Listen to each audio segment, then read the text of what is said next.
meditation and motivation at the beginning.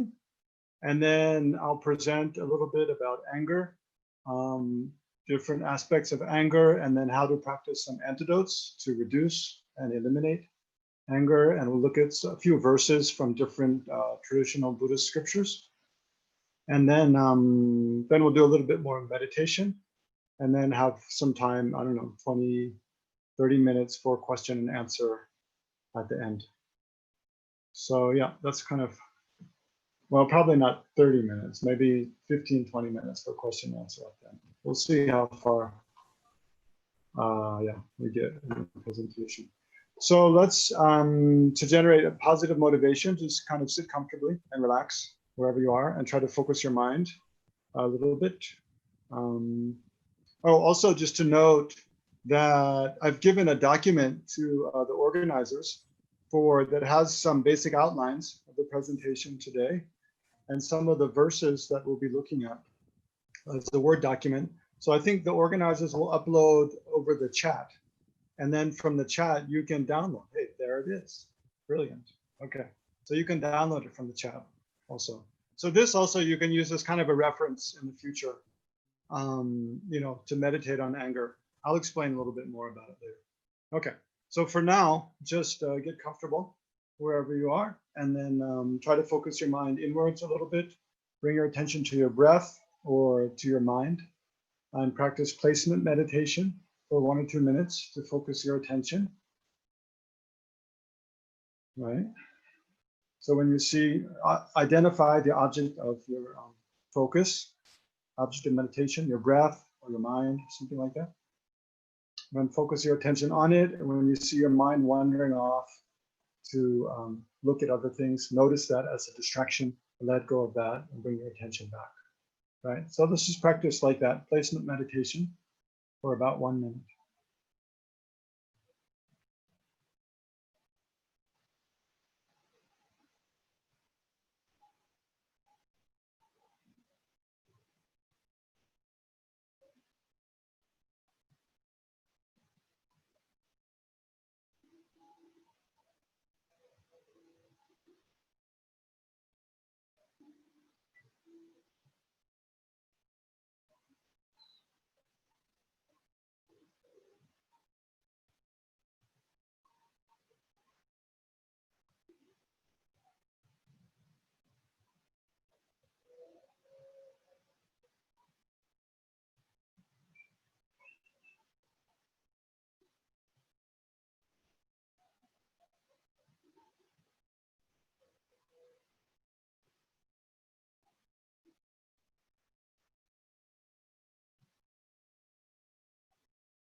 Okay, so then use the focused mind, your focused mind, to generate a positive motivation. So especially for this session on anger, about anger, then try to relate your motivation to anger, right? So we can begin by just reflecting for a few moments on the destructiveness of anger. Look at your own experience of becoming angry, perhaps being the object of another person's anger, and then thinking also more broadly about, in the world in general, how destructive anger is. It leads to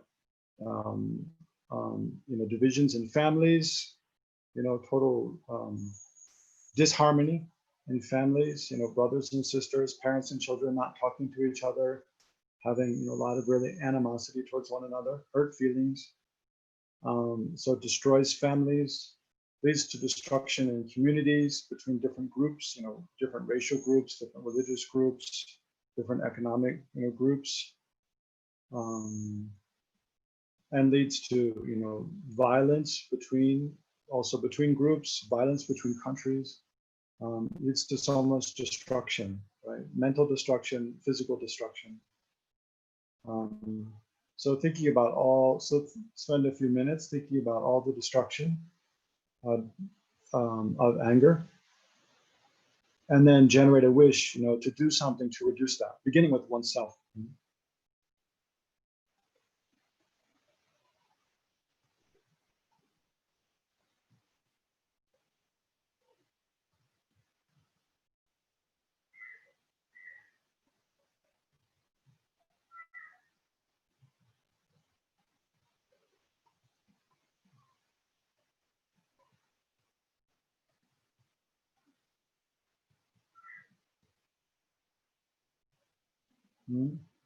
So try to think, something along the lines of, seeing the destructiveness of anger in myself. When I become angry in others, in the world, then through engaging in this session, may I learn to reduce and totally eliminate anger in myself and in the minds of other sentient beings.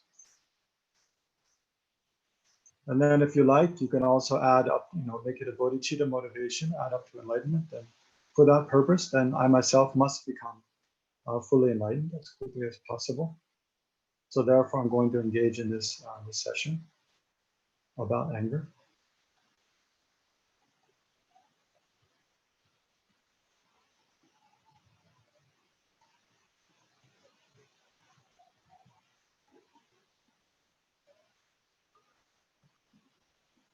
So then we'll recite the refuge prayer in Sanskrit that's found at the beginning of the Lama Chopa Puja.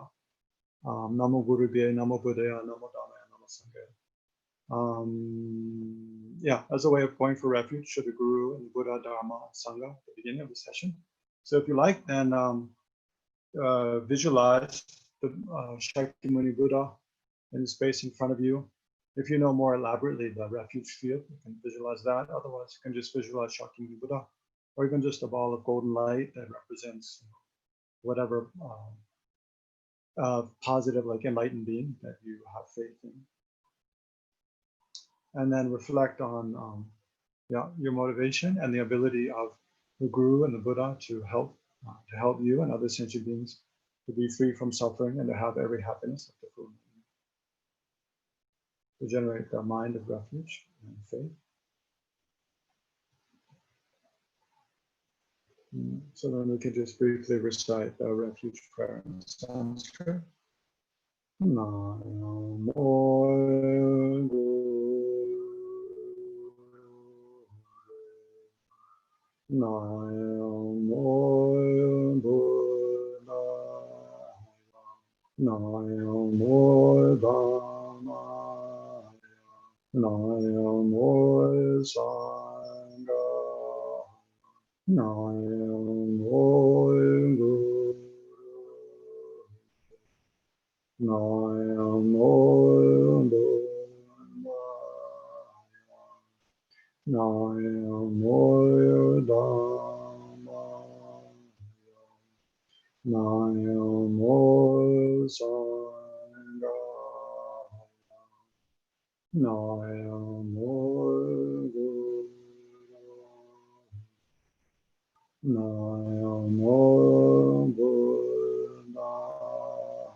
Okay, so then we're going for refuge. So yeah, so then I'll talk a little bit about anger. So generally, whenever anger is one of the afflictive emotions. It's one of the three root afflictive emotions that are taught in Buddhism. The root is ignorance, grasping at inherent existence, and then attachment, and then anger. These are the three root afflictions. So anger is by nature a non-virtuous attitude. So it's important to recognize at the outset that oftentimes when we're speaking about different emotions, different kinds of mind, then the Buddhist description often might be slightly different than what you ordinarily associate with that attitude. So often it's the case with anger, I think, that some things people ordinarily associate with anger is not really what Buddhists are talking about. So it's important to just pay attention and that's why at the beginning we'll define, we'll define like what are we talking about? What do we mean by anger in this context? And then look at so the main strategy here that I have planned is to look at the definition of anger and then some of the main characteristics of anger that are all like negative aspects, negative qualities of anger. And then look at how we can apply different antidotes, think in different ways to reduce and eliminate anger with regard to each of those specific characteristics that anger has, right? So by understanding anger, so with that, whenever we look at any afflictive emotion, we need to first define it well, and then look clearly at exactly what it is, right? And the best place to start is always with our own experience, right? So to understand more about anger, there's basically 3 or 4 ways to kind of deepen our understanding of what anger is. The best place is always to start with our own experience, right? When I get angry, like what is that? What's going on in my own mind? So to do that, in when we're meditating or just sitting and reflecting, we think of times in the past when we've gotten angry. Start with and it's best not to start with the time like when we got the most angry we've ever been in our whole life, because likely we'll just start getting caught up in getting angry again, right? Because of this something this person did or they said, right? So with anger, it's good to start because it's a very strong emotion. So we want to be careful, like to look at it in a way that we can remain neutral and objective, right? So because it's a very strong emotion, if we think of a very strong instance of getting angry, we might well lose our objectivity and just become reactive again. So with anger, it's good to start with looking at an instance of when we got angry that was kind of medium grade anger, not like super in a fury or rage, and also maybe not so subtle that it's difficult to see what's going on clearly. But start with a kind of medium kind of instance of having gotten angry in the past, and then look at different aspects of it. So that's the first meditation we'll do after about 15, 20 minutes after we go through the definition and some of the main characteristics of anger. Then we'll look at it that way. First, in our own experience, an experience of having gotten angry, and then look more carefully at what's going on. How did it make me feel? Why did it arise? What caused me to become angry in that situation? And what were the outcomes of that, having reacted in that way, and so forth. Right? So these 3 different ways to look at anger. One is in our own experience, when we became angry. A second way to look at anger, to learn more about it, is when we were an object of another person's anger, right? So when someone else become angry at us, and we're seeing someone, right in front of us becoming angry, and we're the object of that, then looking at how did, as the object of that person's anger, how did it make me feel? And also, what could I see about that person, about the way their face looked, the way they spoke, their speech changed, the kinds of things they said, the way they seem to be thinking. So we can look at all those things.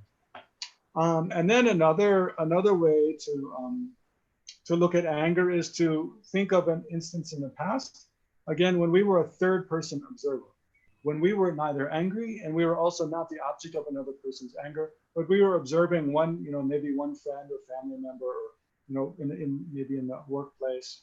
So one person becoming angry at another person, and what was going on, what was going on in that situation. So those are 3 different ways to kind of analyze anger. Like when we ourselves became angry, when we were the object of another person's anger, and when we were a third person observer.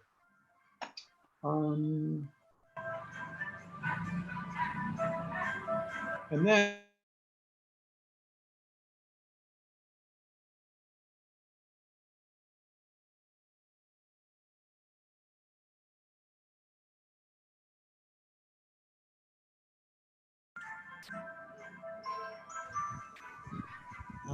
I think Legtsok has been muted.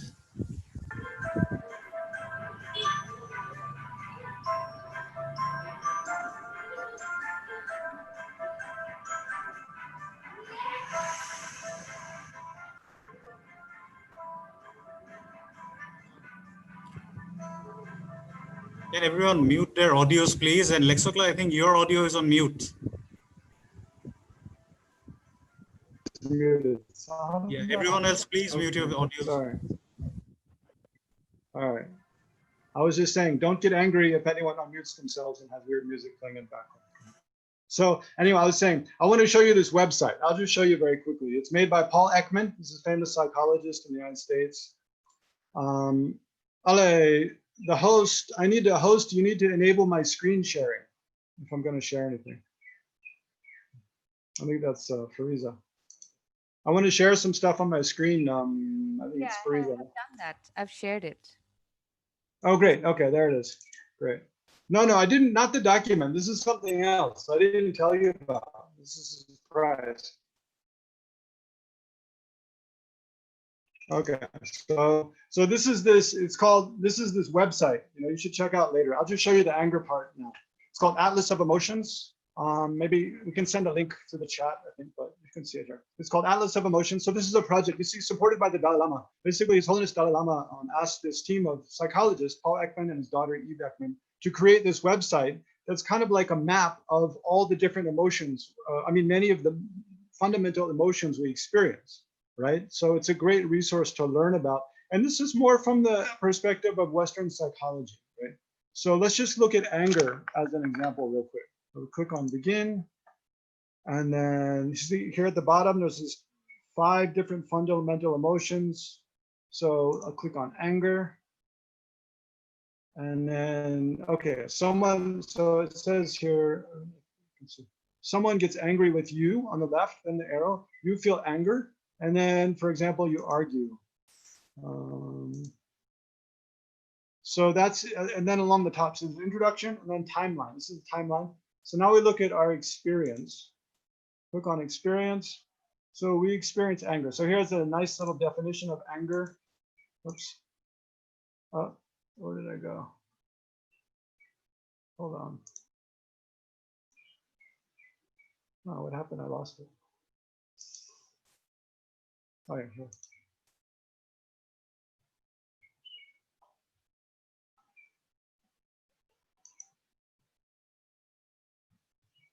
Hold on. Let's go back to timeline.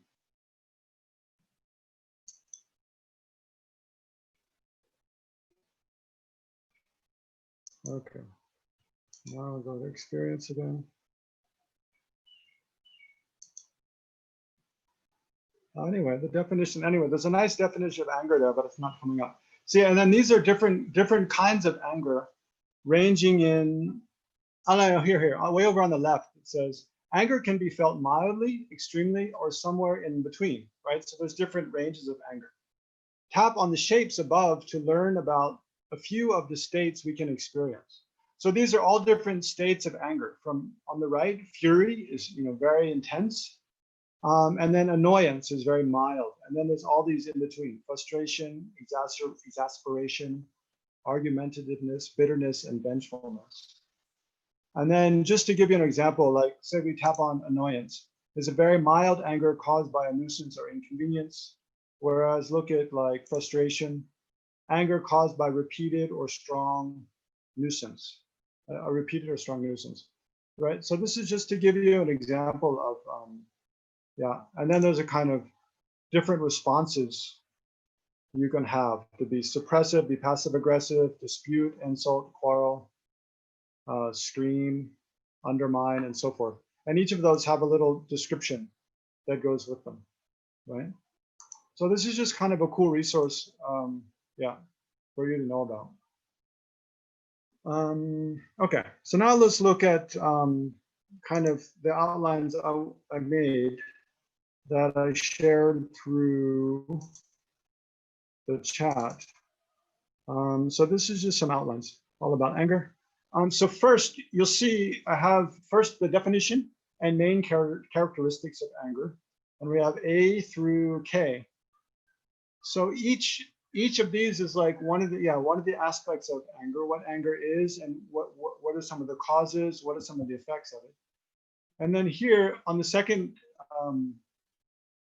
outline heading, major outline heading, is ways to reduce and reverse anger by practicing patience and loving kindness. And then again, we have A through K, right? So these correlate. So like A in the remedy part, it correlates to A in the first part, in the characteristics of anger.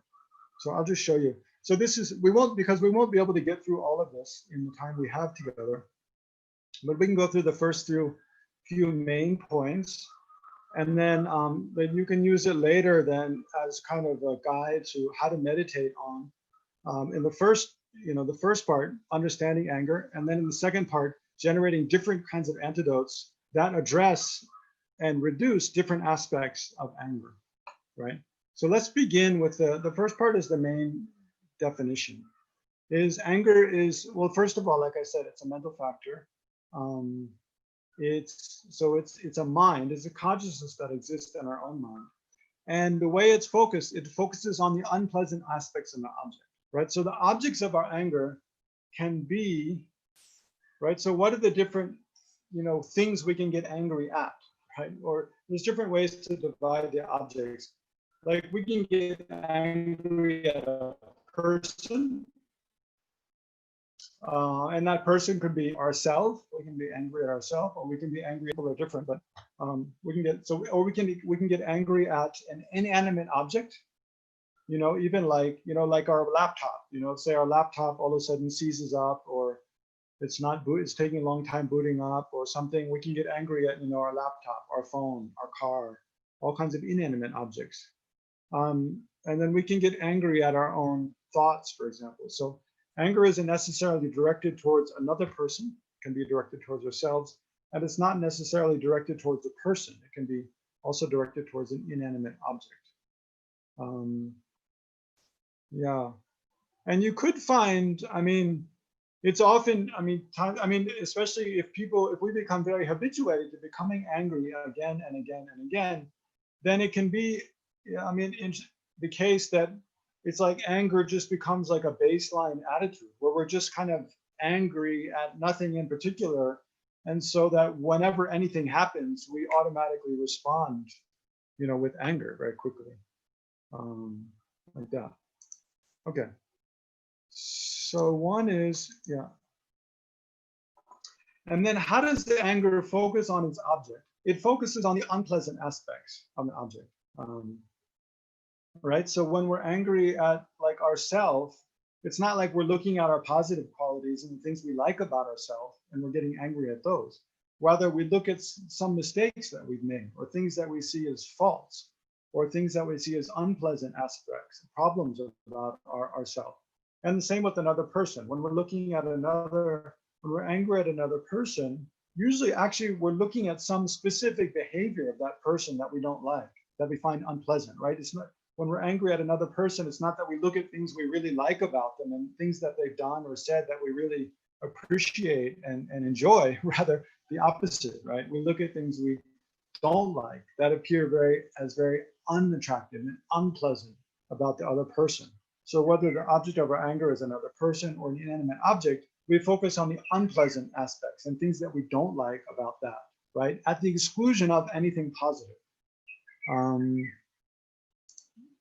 Right, so this is the first important aspect of anger, is that it focuses exclusively on the unpleasant aspects of the object of anger. And the second thing then is it exaggerates those, right? So if, we might have been friends with someone for a long time, or been, part of the, a sibling, or, part of the same family with someone for a long time, and built up, a lot of trust, a lot of, enjoyed a lot of good times together. But then in one moment of anger, they do something or say something we find very hurtful that we really don't like, and we get angry. In that moment of anger, we easily lose perspective, right? We easily lose sight of all the good times we had together, all the positive experiences we had together, all the things we like about that person. And when we focus exclusively on the thing that we don't like, right, about the person, and then we exaggerate how bad that is, right? So it's like the perspective of looking at the negative thing that we don't like about the object of anger, that takes over our whole vision, and we can't think outside of that. the more angry we are, the more difficult it is to think in any objective way. The more distorted our thinking becomes, and the more distorted our perception becomes, such that we see only the negative and we exaggerate how bad that is, right? In the context of our whole life, in the context of the whole world, this, this thing we're angry at that moment seems like all consuming, all important, right? So that's another aspect of anger. And so each of these points, it's very important. I'm not mentioning in a way that I'm saying you should just believe this. You have to accept this. This is the way it is. Rather, I'm explaining in the sense that this is what, the Buddha and past Buddhist masters, and also, many people who even, in modern psychology, this is how many people explain about what anger is. But it's important for each of us to analyze our own experience, in order to come to our own conclusions about whether these statements are true or false, right? That's what gives us authentic understanding, authentic knowledge, and clarity, really clarity in our minds about, because for most of us, why do we want to learn about anger? Because it's a problem for us, right? It's something that, we see causes a lot of suffering in our own lives, disturbs our own mind, and we need to deal with it. So in order to build up the mental strength and determination to really, on the one hand, want to do something to change our own habit of becoming angry, we need to know clearly about what's going on. On the other hand, to have the wisdom to be able to do something, to change the way we react to different situations so that we don't get angry, we have to have deeper understanding, right? So understanding is all important. And understanding comes not just from hearing someone say something and just thinking, oh yeah, that's right. It comes from rather hearing someone say something and then challenging that and really checking in our own life experience, is that true or not true, right? So we really should question everything. And then, but not question in just a cynical way, but sincerely look at, listen carefully to what is said, and then check with our own experience and see, does that seem to be true? How so and how not? And if it seems to be not true, then what is my interpretation, of what's going on? Okay, so back to the outline here. So. Yeah, so anger is an afflictive emotion, which I didn't write here, but because it's just kind of the obvious. Anger is an afflictive emotion, which means that when it arises in the mind, it destroys the peace of the mind. It agitates and disturbs our mind, right? So then it focuses on it focuses on unpleasant aspects of the object, and B, it exaggerates on those unpleasant aspects. So now just to give you a sense of how this outline here works, let's skip down to the Roman numeral number 2, second sort of half of the outline, and look at A and B here and how they correlate to these to anger. So the first is focus on the positive aspects of the object or the situation, right? So whereas above, anger focuses on negative aspects, then instead, if we're getting angry, we feel ourselves starting to get angry at a person because they're saying something we find hurtful, or we find we don't like, or maybe someone in our family is doing this thing that just drives us crazy every time we meet them, so we can see that how we start to focus on that thing and react to it in a negative way. So if we can catch ourselves at an early state of reacting negatively, then we can change our attention to think about something positive about the person in this case. So if you see this person in your family you meet, they always, you always get irritated because they say or act, this way. Then instead of just looking at that exclusively, what they're saying or doing that you don't like, try to think about something you like about the person in that moment. Just kind of let it go, whatever is annoying they're doing or saying that is annoying you, that you don't like, kind of just kind of don't focus your attention there, but try to think about something else about that person, like maybe something they've said to you in the past that's very kind, something kind they've done to you in the past. just generally how they are your, they're your family members. So naturally you care about them. You don't want to get angry at them.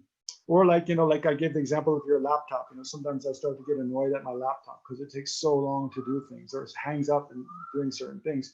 But then, if I think about generate gratitude, how many, great projects I'm able to do, and how useful like the laptop is, for example, then, you don't get so irritated, and then you keep the whole thing in perspective, right? Yeah, I mean, maybe just to give a more concrete example, like I have this one relative, she's a wife of one cousin in America. And she's, yeah, she has this real strong habit of just, talking about her sicknesses like all the time. I mean, she does have a lot of health problems, like, but, I mean, there's a difference between having a lot of health problems and that being like all you talk about when you meet people. No. So this cousin of mine, like whenever I meet her, she like talks about all these health problems. It's so predictable. And, generally, why should we get angry about that? But it's, it's kind of like last time I saw her, and then she pulled out her mobile phone and starts showing me these totally like disgusting images of her. She had, I think, a toe or a foot had gotten infected. Because I think she has diabetes, so there's a danger of that. And she'd gotten some infection on her foot, and it was, at the time I met her, it was, it was pretty well healed. She could get around. But so she pulled out her phone and showed me all these pictures of like, these totally disgusting pictures of this infection of her foot, and just going on and on and on, talking about how difficult it was, and how, how hard her life is, and all those things.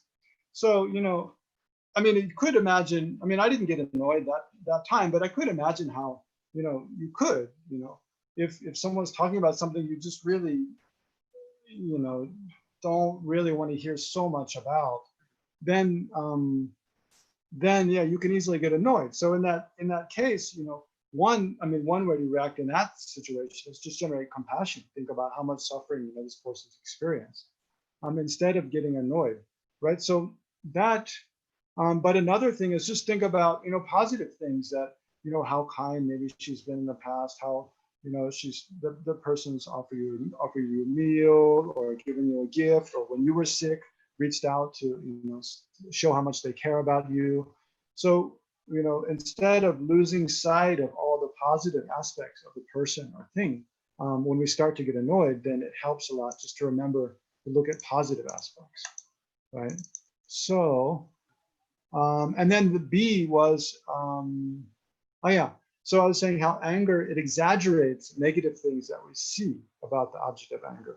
So then another antidote is to check whether one's perception of pleasant or unpleasant aspects is realistic, or is it exaggerated, right?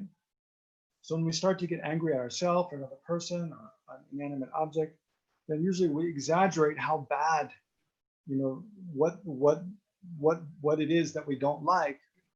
We exaggerate how bad it is, right? So, I mean, one is just to put one's own perception in perspective by not just keeping our mind focused only exclusively in the present moment, but by trying to think in a more broad way about, well, how bad is it really? This person that's saying this, is it really like that big of a deal? The person who's harming me, is it really that bad? Like a mosquito biting you, okay, it might, if we don't think, we might just react and think, oh, I just don't want that mosquito to bite me. It's like the worst thing. And start to imagine how, we're going to get malaria or typhoid fever, or, da da da da da. But another way to think would be just be like, okay, well, if it bites me, it's just one little pain, for a few seconds. And then the mosquito gets such a good meal. And then maybe it'll leave a little bit of a sore for a while, but it's not that big of a deal, right? So to put the whole thing in perspective can kind of help be less reactive. And then, oh yeah, reflect on how one's perceptions are dependent upon one's own mind. I think I was supposed to, no, one's own opinions, one's own desires, and one's own karma, right? So these are three different ways to think. One is that, as we get angry because there's something we don't like, someone is saying to us, well, us not liking that is often dependent upon our own opinion. It's not some objective fact that, the thing happening is something that nobody likes, and everybody finds unattractive, everybody finds despicable or unpleasant. And so if we find ourselves starting to get annoyed at a person, it might not help to think how, well, many people like that person, and many other people that, with our family, we often find, like with my own mother or father, sometimes, I remember when I was a teenager and other teenagers, other friends come over to the house and our parents start to say something, to do something that I don't like, but my other friends, they find it completely innocent. They're not, they don't find it kind of something to be irritated at all. So we can kind of see that, think about from another person's perspective, is this something to really get annoyed with? And then how, when we don't like something, that's dependent upon what we do like, right? So how our seeing things as unpleasant, seeing some things as pleasant, other things as unpleasant, it's totally relative. It's relative to our own likes and dislikes, to our own desires. So it's not that there's some objective reality to it. Whereas in the mind of anger, when we see something as bad, it seems like it's really objectively bad from the side of the object, right? And then another aspect is that, especially when someone's harming us, someone's mistreating us, that the aspect of karma. Why is that happening to me, right? I mean, of course, there's the explanation just of things that are, reasons, causes, and conditions that are restricted to this life in particular. But there's also, but then if you keep asking why, eventually, the things of this life, they cannot explain why, why that's happening to me. So then, I mean, there's different ways to explain, which I don't have time to go into now, but there's kind of like, it could be because of the will of a creator God. It could be because there's no reason whatsoever, it's just chaotic. And it could be because of karma, because we've created the causes, because we've treated other people in this way.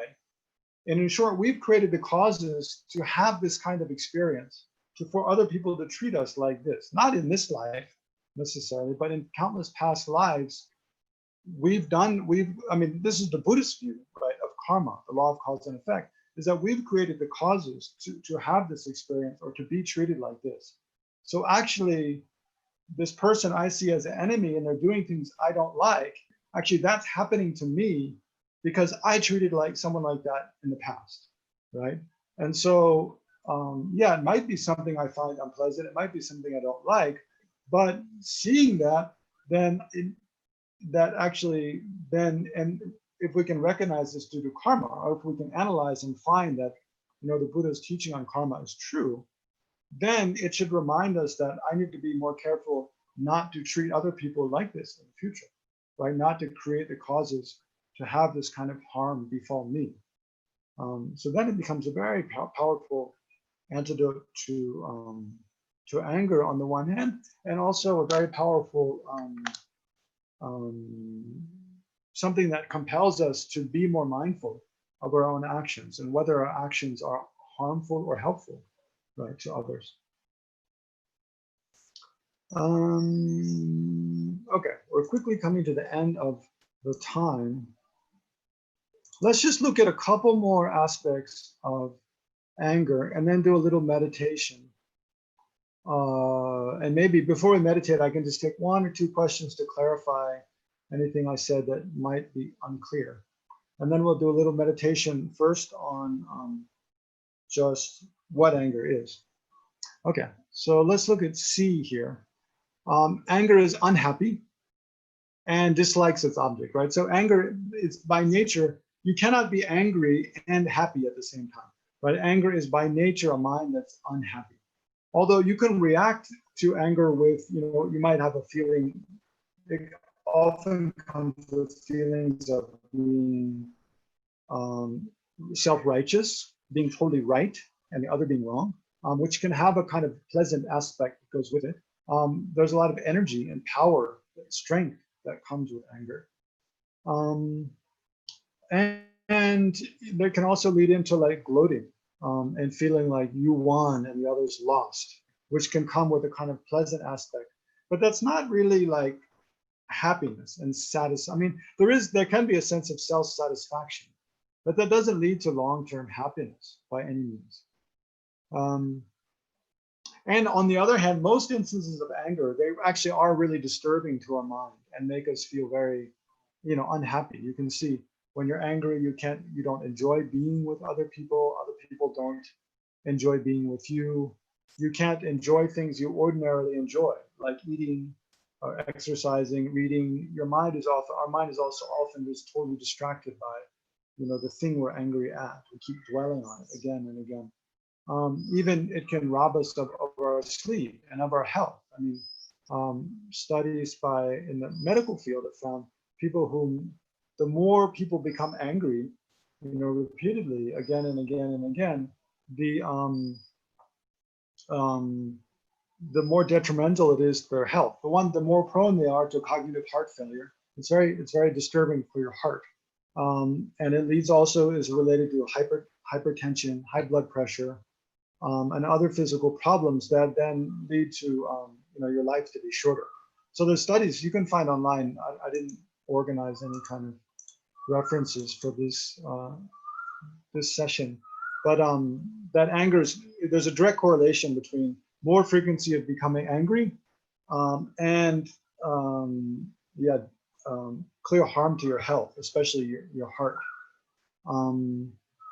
But also, I mean, anger destroys. I mean, another drawback of anger, which I don't think I listed here, but it destroys our relationships. It destroys friendships you've built over a long time. Friendships and relationships with family that we've built up over a long time can be destroyed in one moment of anger. Also, success. I mean, our kind of the possibilities you have in life. Like I usually mention that I used to go and lead meditation sessions at the prison in Bangalore. And most of the inmates there would tell me that they're in prison, usually for years, 5 years, 10 years, more. They're in prison because of just a few moments of anger.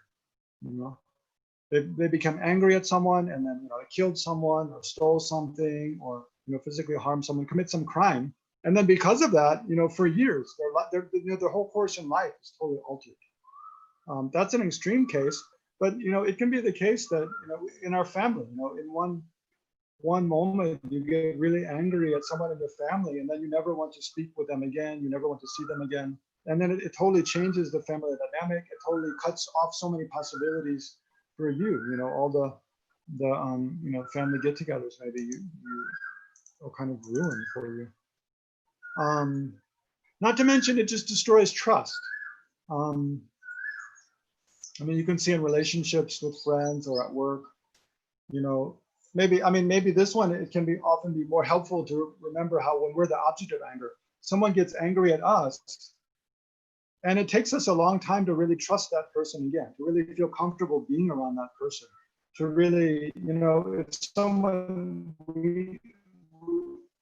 we know that someone's prone to get angry at us, then we feel like we have to be very careful about what we say, what we do around that. We can't just say what we really think or feel. So when we get angry at other people, it's the same for them.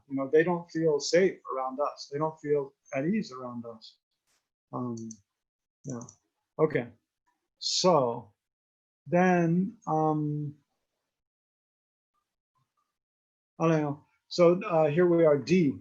Anger is something it wants to be separated from its object, or harm and destroy its object.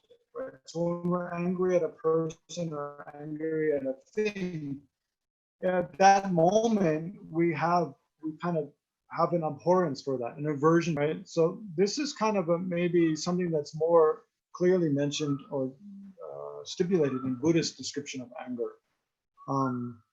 So this is kind of where there's a big difference between being angry at someone or angry about something and being outraged about something, or having a sort of, like there are things, I mean, people often object to the Buddhist presentation of anger saying, well, aren't there instances where anger is appropriate, right? Where we should be angry, like about, deforestation of rainforests, where logging companies illegally cutting down tons of, trees, and it's having an adverse effect on the climate and on the health, of the people in the area. It's destroying, the livelihood of the native population of people there. Like in the news just recently, I saw yesterday, was about the rainforest in Nigeria, I think, and how I mean, it's the same story in Amazon, in South America, also in like what am I thinking? In Indonesia, in Borneo, that there's the people who just want wealth and profit, and they don't care about anybody else, and they illegally cut down, tons of rainforest, and it has a very detrimental effect on so many other people. So isn't that something that we should be outraged about? We should be angry about, right? Well, I mean, it's true. We might, yeah, we should be unhappy about that, and we should do something about that. And it's like there actually needs to be reaction to that in such a way that's very energetic, very forceful, is making a demand for what is right, and then demand that what is wrong be stopped, right? But that doesn't have to be, and we can be outraged about that. We can use that term, maybe outraged about that. But that doesn't necessarily mean we have to want to harm the people who are doing illegal logging, right? We have to stop the harmful actions of the logging company and the people who are, owning that and doing, causing someone's destruction. We have to stop those destructive actions. But that doesn't have to be mixed with a wish to harm anybody, right? It doesn't have to be mixed with a wish to harm the people who are doing the illegal logging, for example. Or just like, in the criminal system, when someone has done a heinous crime, it's like we should be outraged about that. We should recognize that that's wrong, and that there needs to be something done to stop that, and there needs to be something done as a kind of consequence, to make that person who's committed a crime realize how destructive what they've done is, right? And cause them to create some cause that they don't do that again, and also create kind of what do you say? The reason we have punishment under the law is to create incentive for people not to break the law, right? If we know we're going to be fined if we pollute something, then we think twice before we do that. Or we know we're going to be fined if we, I don't know, lie on our tax forms or something. Then it makes us likely to not do that. It makes us less likely to do that. So yeah, we can have those kind of consequences without having the wish that harm be done to anyone, right? But rather creating incentive, that's the word I was looking for, incentive that people don't do things that are harmful. Yeah, so but anger entails, in the Buddhist context, anger entails wanting to harm or destroy, or at least be averse to and be separated from the thing we're angry at. So that's D. And then E, it's important to recognize that anger comes from our own mind, not from the object, right? So usually when we're angry, we think that, well, I'm angry because this person did this, or I'm angry at my laptop because my laptop is not working right. We put the blame on the object of our anger without taking responsibility for ourselves, for that anger is a mind, it's a state of consciousness that we generate. It's an emotion that arises in our mind, most of the time not voluntarily, involuntarily, but it is a kind of it's a state of mind that's arisen within us. So we're responsible actually for becoming angry. It's not that the other person is responsible for us becoming angry. It's responsible for us to control how we react, right? So the thing is, usually, when we get angry, we're usually just reacting in an automatic way, in a habitual way. It's not like we decide like, oh yes, now this person is saying this to me, and so therefore I want to get angry, at this person. It's not like that, right? It's just an automatic, instinctive response. So why do we respond that way? Because of past habituation, because of our own karma, because of habituation through past lives, essentially, because we have the imprints of anger. And because we haven't, perhaps because we haven't reflected on, well, what is the most useful way to respond in this situation, right? So that's what we want to do here. Okay, so I think that's, I mean, there's a lot more to say in terms of these different aspects of anger, but I mean, you can see we've only gotten up to E. I mean, I've mentioned F a little bit, the detriment to our body and mind. There's a few others, maybe no time to go through right now. So let's just practice for maybe just 3 minutes looking at anger, right? We'll just practice. So here, just looking. So what would you do? So get comfortable in your kind of meditation posture, wherever you are, in your chair or on your cushion. And yeah, we'll just practice. So we're practicing now so that you know how, basically how to meditate in the future, you know, in the next week. This will be your homework. When you have more time and you're on your own, you can spend more time doing this kind of analysis. But so get comfortable, calm your mind, you know, focus your attention within. And then just like we did at the beginning of the session, you generate a positive motivation, wanting to learn more about anger in order to learn how to reduce and eliminate it for the benefit of oneself and for the benefit of all sentient beings. So then the first thing is to look to see more clearly what anger is, and especially what are all the drawbacks and the unpleasant characteristics of anger. So to do that, remember I said there's 3 different ways to look at our own experience of us becoming angry. The second, to look at our experience of being the object of another person's anger. And the third being the experience of being a third person observer, of one person being angry at another.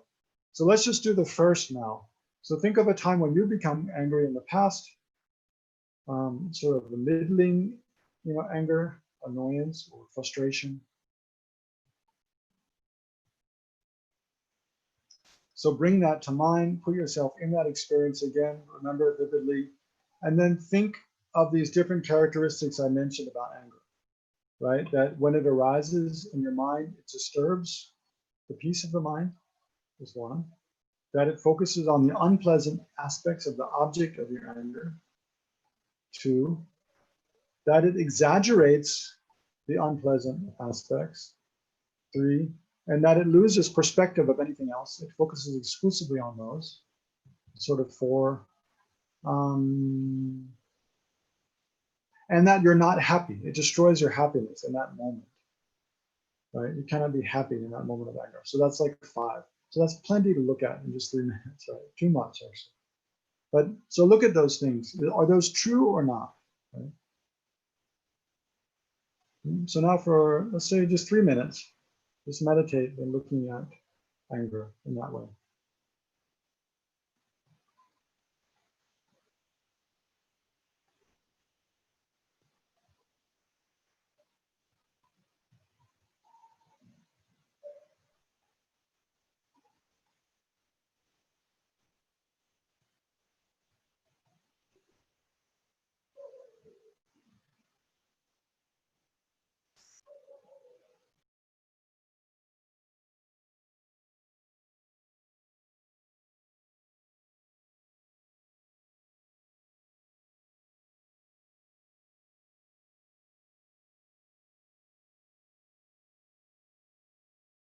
Masih ya.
Okay, so pause your meditation there.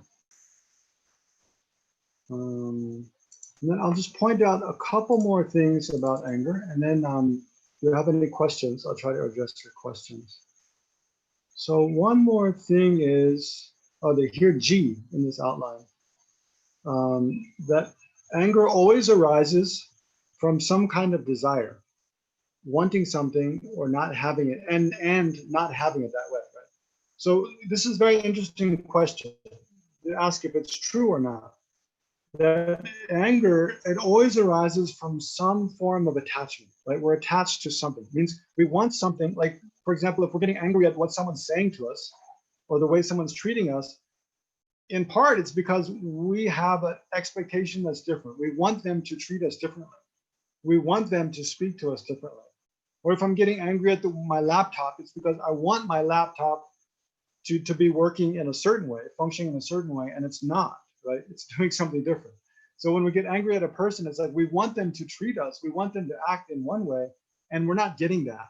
So there's an attachment, there's a desire from our side, and that desire is being opposed, it's being blocked, or something different is happening, and therefore we get angry. And this is so with every instance of us getting angry or annoyed, then if you look for, well, what is there some kind of attachment or desire of mind that preceded that, you can always find, right? So that's very interesting thing to look at. So to look down here at the second part of the outline on the antidote side, just to mention a couple more. Oh yeah, just like see, so in relation to what was C above? The anger is unhappy with and dislikes its object.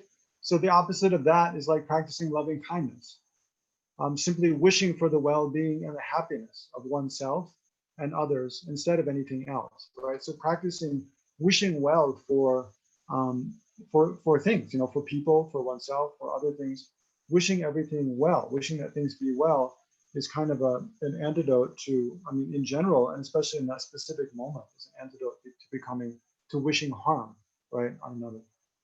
And then D, appreciate the need to learn to be tolerant and patient, right? The need for harm givers in order to develop these positive qualities of patience. So D above was that anger wants to be separated from or wants to harm and destroy its object, right? So D below is the antidote is to appreciate the need to have things go wrong, basically, to have people harm us, to have people mistreat us, not in a like a sadomasochistic way, but because we need to develop tolerance, we need to develop patience, the ability to endure difficulty, the willing to endure harm, and we need to learn to see the faults of anger, right? So to see our own anger, if everybody treats us really nice and everything goes well, we never really see the seeds of anger that we have within us, and so we don't do anything about it, right?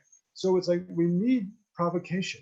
We need to encounter difficult people, difficult circumstances in order to see the potential that we have to become angry and to reduce it and instead generate patience and generate a more strong kind of tolerance and also loving kindness, right? The mind that is not disturbed by others. So that's kind of how this works. So I'll just skip the rest of the outline and just look below. There's some passages from different texts that I put together. So first, here's a definition of anger from this. It's a presentation of the Minds and Mental Factors by Kachin Gelsen. So it says, this is a definition of anger from actually the Lamrim Chenmo, Great Exposition on the Stages of the Path, says, anger is malice, a harsh mind that observes sentient beings, suffering, and the sources of suffering, such as weapons or thorns, and intends to harm those objects, right? So there's a definition. Deva says anger, if one maintains a painful mind of hatred, one's mind does not experience peace, nor obtain joy and happiness. Sleep does not come, and there is no stability in the mind. He saddens his friends, he gathers them with generosity, but is not served or repaid. In brief, joy does not exist in one where anger abides comfortably. So just to conclude,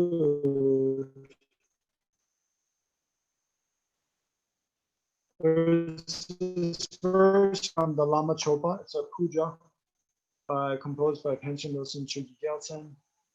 This is the kind of what we're aiming for, to perfect patience, development of perfect patience. We should be like this, right? This is our aim. Should even all the beings of the three realms, means the desire, form, and formation, so it means all sentient beings, should even all the beings, so all people of the three realms without exception, become angry at me, humiliate, criticize, threaten, or even kill me. I seek your blessings not to be agitated, but to complete the perfection of patience that works for their benefit in response to their harm. Right? So we need to develop the attitude that even in response to other people harming us, we respond by trying to benefit them, right? So this is kind of the ultimate mind of patience and the elimination of anger. So there's a lot more we could say. Yeah, I don't know, maybe next week. If you like, we can continue with anger next week. Otherwise, the plan was to look at anxiety, but I don't know, give some feedback in the chat for now, and then we can adjust according to your wishes. So now if you have questions, I don't know, Fariza or Bhaskar, can you moderate? What's the protocol for asking questions? Yeah, if anyone wants to ask questions, can unmute yourself.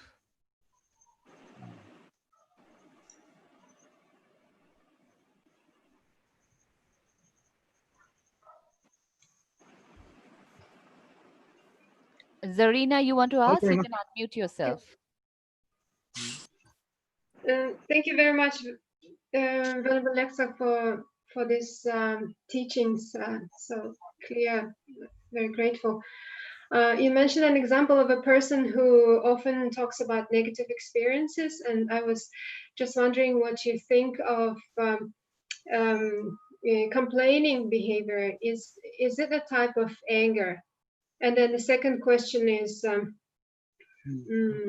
what behavioral strategy would you advise to deal with people who often complain?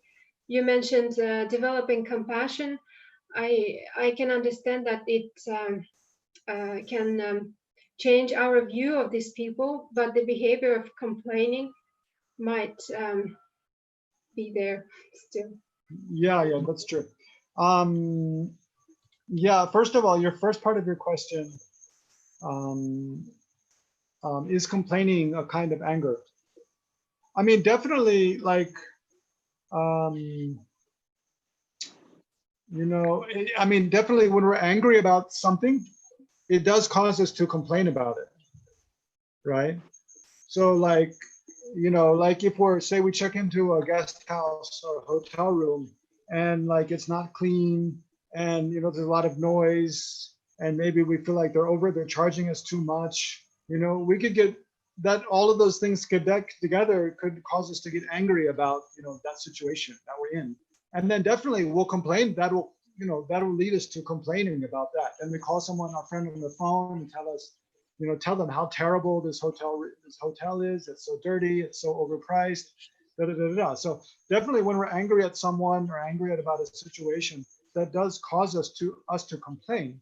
So I mean, so the same is true for other people. I mean, but like in the example I was mentioning, that person was, was not complaining out of anger. She was more complaining out of a kind of self-pity and sort of obsession with her own problems. And maybe, and also as a kind of habitual way of relating to people. Her way of relating to people is to talk about her problems, I think, a way of getting attention, or I don't know, maybe helping her feel that other people have a kind of sympathetic attitude towards her or something. So there's other reasons that people complain. It's not always anger, for sure. But then how to deal with other people complaining? Well, trying to change other people's behavior is one of the most difficult things to do in the world. So don't get your hopes up very big, very high, but there's different ways too. One is, of course, in order to prevent ourselves from becoming angry, yeah, compassion is really helpful. And then also, to think about karma, to think about why is this person acting in this way? There's oftentimes causes for their behavior that they themselves don't recognize, right? So, like Shantideva said, when someone when someone hits you with your stick, do you get angry at the stick or at the person, right? You don't get angry at the stick you've been hit with. You get angry at the person. Or I mean, these days, it's like if someone, smashes into your car with their car, right? And they cause a lot of damage to your car. Do you get angry at that person's car, or do you get angry at the person driving the car, right? You get angry at the driver because they're the one who's controlling the car, right? So similarly, when another person is, manifesting a behavior, acting in a way that we don't like, we shouldn't get angry at the person. We should get angry at the destructive emotions in their mind that control that person, right? That's really important one, important antidote. So in the case of complaintion, we should try to think, a couple levels back. Well, what's going on in that person's mind that's causing them to complain? Maybe it's sort of low self-esteem. Maybe it's just kind of a pessimistic outlook on life. Maybe it's, a kind of self-pity. Maybe it's anger, but there's something disturbing that person's mind that's causing them to focus on these negative things in the world that's causing them to complain. And then also, so one is to look at the cause of the complaining behavior and then thereby generate, patience and compassion. Another is to look at the effects of the complaining behavior. I mean, our attention is drawn to that person complaining because it's disturbing us, right? But we're outside that person's mind. So think about if you're inside that person's mind, how much more disturbing it must be, how that person's outlook that's causing them to complain is also causing them so much unhappiness, right? So that helps us be more patient with it. But then how to change that person's behavior? Well, one is, try to bring the conversation around to positive things. Talk about the good side of things, maybe how good the weather is, maybe how this problem they have will pass away before long, maybe some good things that's happening in that person's life. But that can also become tiring in itself. I mean, we've all had the experience of someone complaining and we keep talking about good things, and then for every good thing we talk about, they talk about 5 negative things, and we become tired after a while and just want to end the conversation. But another way, if you can, if the person trusts you or feel comfortable enough with you, is just to point that person's, be a mirror to that person, just to say like, oh, I hear you complaining about this and this, or maybe you don't want to use the word complain because they might be offended, but I hear you, talking about all these negative things. That must be really disturbing for your mind. Try to empathize with the person, and then ask them. Well, is there anything you can find that maybe is the glass half full? Is there any silver lining to this story? Try to help them recognize that they're really looking at the negative aspects of the situation. And is there maybe a way that they can look at some positive? Is there a positive side? No. Is there a flip side to the coin? And I ask them to do that instead of just, you're yourself throwing out positive things, which then they just react to. Try to elicit, try to create an opportunity for them to think in a positive way, and maybe talk about some of the reasons how it's helpful to do that. So those are some suggestions. Thank you very much. Other More questions? maybe one more question. Shubangi, right? Yeah. Thank you, Venerable. Actually, all this discussion really made me absolutely aware of so many problems which normally we face. What I want to ask is it all right to think, like that person hurt me and now it's of course okay, I was angry, now I'm not angry, but I don't want that person in my life as far as possible. Does it mean that I'm still angry with that person? No, I don't think so. But you have to be careful. What when you think about, you have that thought, I don't want that person in my life as far as possible. That itself is neutral. That's not a good thought. That's not a bad thought. No, it's neutral. So the important thing, is to look at, well, why? What is my motivation for thinking about that that way towards that person. For not wanting that person in my life again, what is my reason? What is my motivation? Is it based on just, a blind emotional reactive response like anger?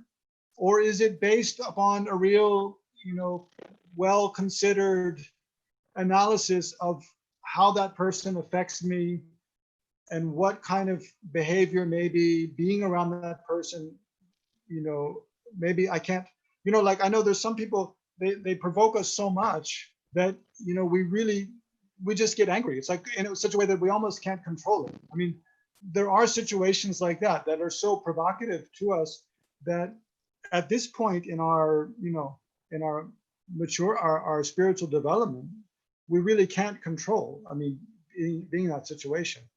I mean, and there's examples of that in Buddha's teachings, like the Buddha, for, well, I mean, the easiest, well, let's see.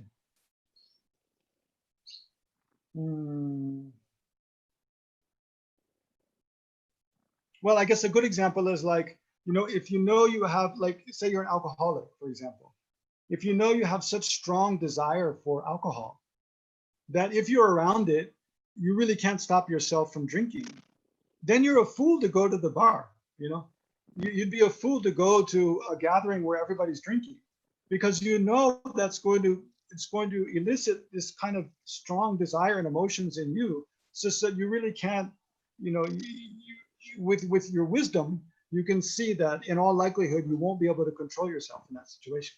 So the same can be with anger. There might be people that they treat us in a certain way, they act in a certain way, and our habitual response to that is so strong that we know we really can't control it. So it's not beneficial for us to be around the person.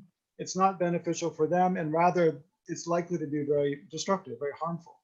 So based on a kind of wisdom like that, it is okay to decide, yeah, it's better that I just avoid that person.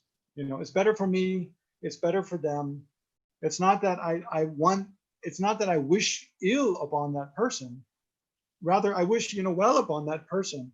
But I see that our karma is such that, and our history is such that, there's no benefit, and rather there's a big chance of harm in my being around that person again and again and again. And that's fine, I think. Yeah, that's okay. I mean, also the thing about not getting angry, it doesn't mean we have to like everything everybody does, and we have to like everybody. Of course, we should wish the best for everyone. But of course, there's certain behaviors, and there might be people with certain personality that we just naturally don't like. Of course, we have to be really, really careful with that, about that leading us into, wishing ill upon that person. It easily follows. But, wishing well for another person, wishing that another person be happy, that they be well, that things go well for them, it doesn't necessarily mean that we really like that person and we feel close to them and we want to be around them. That doesn't have to be part of that.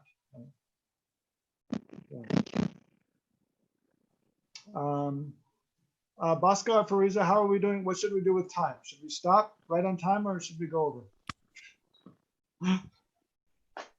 I think we advertised till 6:15. I think. If nobody else wants to ask a question, I still have one more question. Can I ask? Fariza, you there? Yeah, sure, Subhangi. Oh, we advertised. We have time. Yeah, we do. We have 20. Okay. Okay.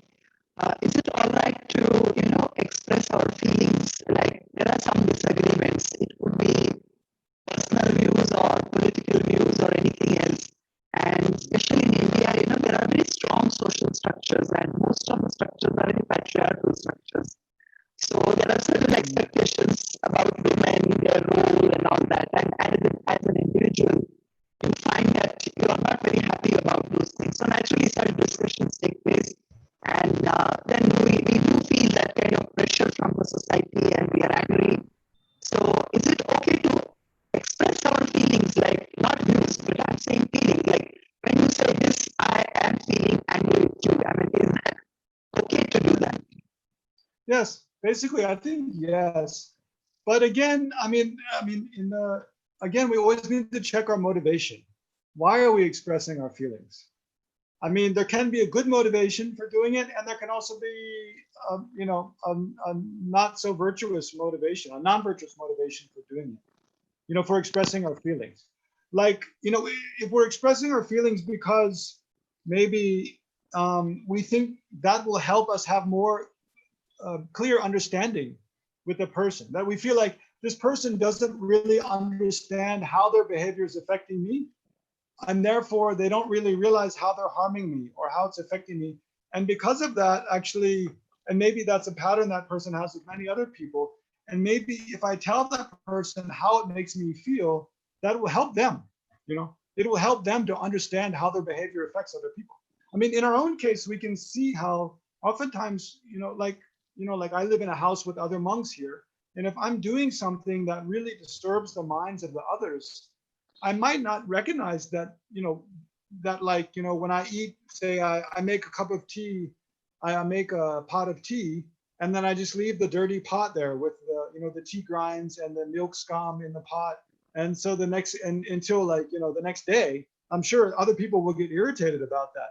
But I might, you know, if I don't, you know, if I'm just new to the house or something, I might not realize that that's actually inconveniencing other people. And so it's helpful to me if they tell me that, you know, that, oh, you shouldn't do this because it really irritates other people, because everybody has to use the same pot. So if you make it dirty and then leave it there, then the next person comes to the kitchen, before they make a cup of tea, they have to wash up your dirty pot. Like, how annoying. Like, so sometimes we act in ways that disturb other people, but we don't really recognize that. So they're doing us a service by telling us how they feel, how it makes them feel, how it affects them. And so it's the same for us, you know. It can be the same. So if our motivation is really, you know, concern for the other person, and a way of showing that concern is to tell them how we feel, yes, that's excellent. That's very good. You know? But if our motivation is more like just selfish, just like we want to make that person feel bad, right? Then, and therefore we're going to tell them how hurtful it is that they said this to us, with the wish just to make them feel bad. That's not a virtuous motivation, right? And that's not going to help the situation. It's a way of taking vengeance. It's a way of taking revenge, actually. And it's just going to, you know, be provocative. It's going to cause them to want to get back at us somehow, right? And it's also creating the karma that other people will treat us like that in the future, right? So, I mean, the main thing is, when we're thinking about, you know, I mean, generally, I think we should, hopefully, you know, we should be able to freely express ourselves. That's a healthy thing. You know, it's not healthy to always have to suppress our feelings, to always put on a face that's not real. It becomes hypocritical, actually, you know, and it doesn't build trust. I mean, another good thing about sharing our feelings is that at least people feel that they can trust us to say what we really think, you know, to show how we really feel. It creates trust, you know, but it can go too far where it just destroys, you know, the relationship. So you kind of have to find a middle way. Yeah. Yeah, maybe I'll leave it there. Thank you. Sure. Okay, any other questions?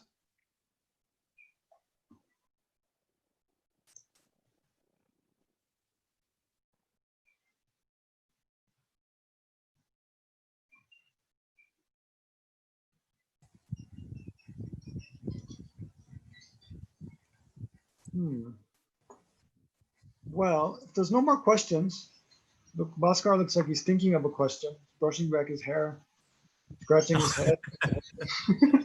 I could ask you about your hair. It's looking nice. Yeah, thank you. Yeah, it's freshly shaved. I think we can proceed further. Yeah. We can proceed. No, carry on. You're saying something. Well, I was going to say, maybe we can spend a few minutes trying to meditate on the antidotes to anger. We can practice that.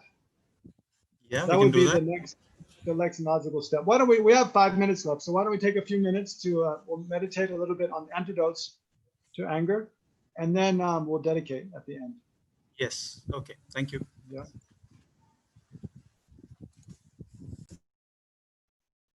Okay.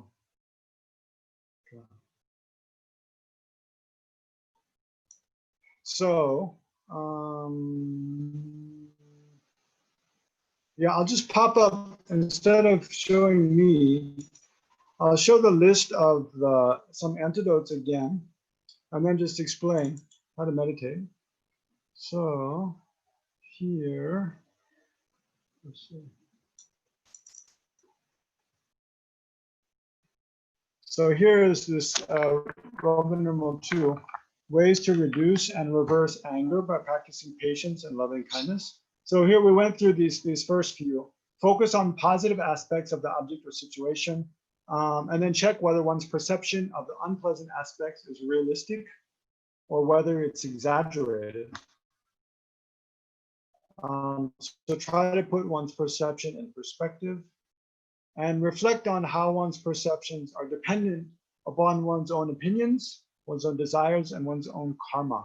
So let's just look at, and then also we can, okay, see also, practice loving kindness and simply wishing for the well-being and happiness of oneself and also of others instead of anything else. Right? So just simply generate that. So these are kind of, a few antidotes here.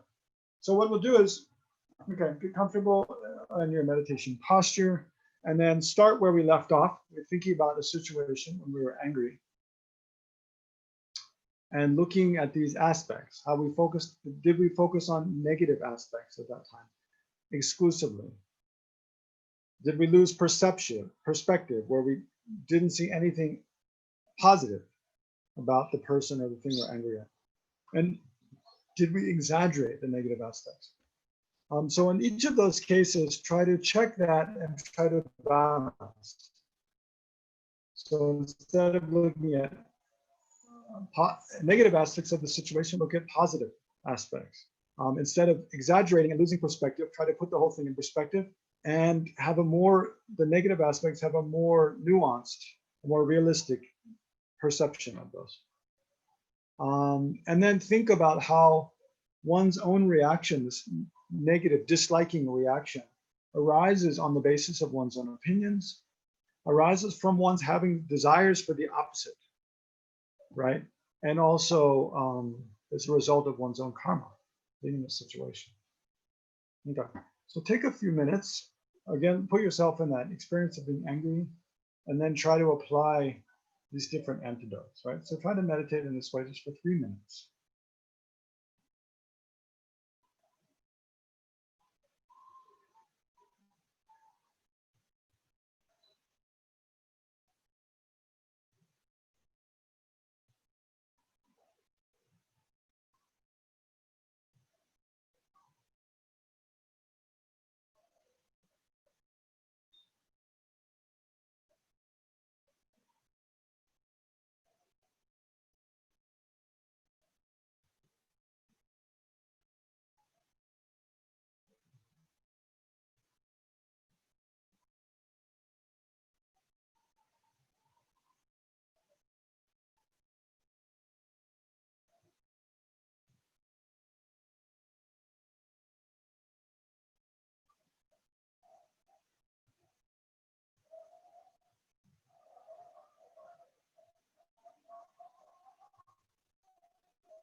Okay, so let's pause there.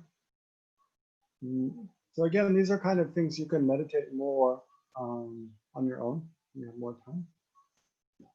So thank you all for joining today. I hope you're all doing well, wherever you are. So I'll just briefly dedicate and then pass it back over to Bhaskar. Yeah. So by whatever merits we've created, then may we ourselves and all sentient beings gradually reduce and totally eliminate anger and the cause of anger in our minds, as well as attachment and ignorance, all the fundamental causes of suffering in the world. So by this merit, may the Buddha's teachings continue to flourish everywhere and all valid spiritual traditions may flourish. Especially may His Holiness Dalai Lama and our other spiritual teachers, from whom we received everything we've learned about the spiritual path. May they have long and stable lives. May all their holy wishes be fulfilled. May our actions only be, may we only act in accordance with their holy advice. And may we be able to uphold the Buddhist teachings for a long time to come in the future. And may every sentient being in the world be free from every form of suffering and every happiness up to full enlightenment. And for that purpose, may we, just as long as space remains, for as long as sentient beings remain, may we too remain to dispel the misery of the world. Okay, so thank you very much. I pass it back over to you, Bhaskar. Thank you very much again, Legtsok, for your wonderful session. On behalf of Narika Saling and everyone out here, we thank you. And for everyone's information, next weekend, next Sunday, will be Legtsok will be talking on anxiety. If anyone has any particular elements on their emotion that they want to ask Legtsok about, you're most welcome to email us, and we'll send it to him in advance. Thank you again. Have a nice remaining Sunday evening. A great week ahead. Thank you. Okay, bye-bye. Take care, everyone. Thank you, Legtsok.